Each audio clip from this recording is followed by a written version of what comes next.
We know that you are a good orator like your dad, but the key words of our talk Sarvodaya, Panchajanya, free education, free health coverage, farmer welfare, and social justice, Janji, prosperous Janji, and senior citizen friendly, and lastly, emotionally motherly touch, Kavitama. So, I want to ask you my first question before we go to them.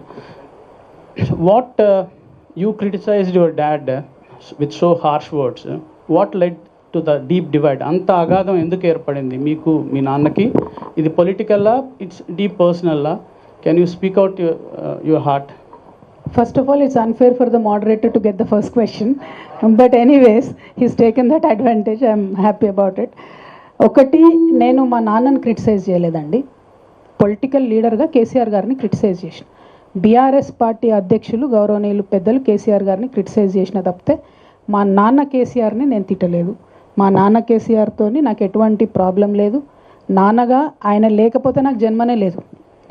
నేను ఒక హిందూ మహిళగా రోజు పొద్దున్న లేస్తే పూజ meditation చేసే మహిళగా చెప్పేటటువంటి first 5 పేర్లలో తల్లిదండ్రుల పేరు కూడా ఉంటుంది. తల్లిదండ్రులతో నాకు ఎటువంటి సమస్య లేదు. బీఆర్ఎస్ పార్టీ అధ్యక్షులు కేసీఆర్ గారితో ఖచ్చితంగా నాకు ఐడియాలజికల్ విభేదాలు ఉన్నాయి. మొన్న విమర్శించిన, రేపు కూడా విమర్శిస్తా. తప్పు చేస్తే నేను తప్పు చేస్తే అట్లనే బీఆర్ఎస్ పార్టీ వాళ్ళు కూడా నన్ను విమర్శించవచ్చు. నేను వ్యక్తిగతంగా ఒక మాట కూడా అనలేదు. బీఆర్ఎస్ పార్టీ ఫస్ట్ వచ్చినటువంటి ప్రభుత్వంగా వారు కొన్ని పనులు చేసి ఉంటే తెలంగాణకు బాగుండేది.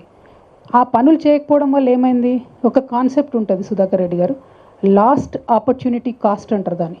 If you lose an opportunity, ఒక అవకాశాన్ని మీరు వదులుకుంటే దానివల్ల వచ్చే నష్టం. తెలంగాణలో తొట్టతొలి ప్రభుత్వంగా ఏర్పడ్డటువంటి బీఆర్ఎస్ ప్రభుత్వం ఏదైతే కృష్ణా గోదావరి నదుల నీళ్లను కరెక్ట్గా వాడుకొనగలిగి ఉంటే మన రైతన్నలకు వారు అధికారంలో ఉన్న 10 సంవత్సరాలలో 2,50,000 కోట్ల రూపాయల సంపద డైరెక్ట్గా రైతులకు అందేది. కృష్ణా నీళ్ళు వచ్చి ఉంటే మన పొలాలకు, గోదావరి నీళ్ళు వచ్చి ఉంటే 1,21,000 కోట్లు కేవలం ఈ 2 ప్రాజెక్టులకు పెట్టిండ్రు. ఏది?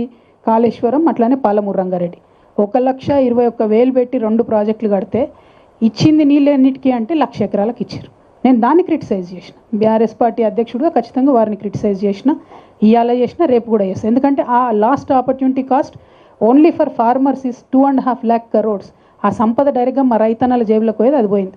ఇంకొకటి లాస్ట్ ఆపర్చునిటీ కాస్ట్లో మొత్తం 2001 నుంచి 2014 దాకా తెలంగాణ రాష్ట్రం వచ్చే వరకు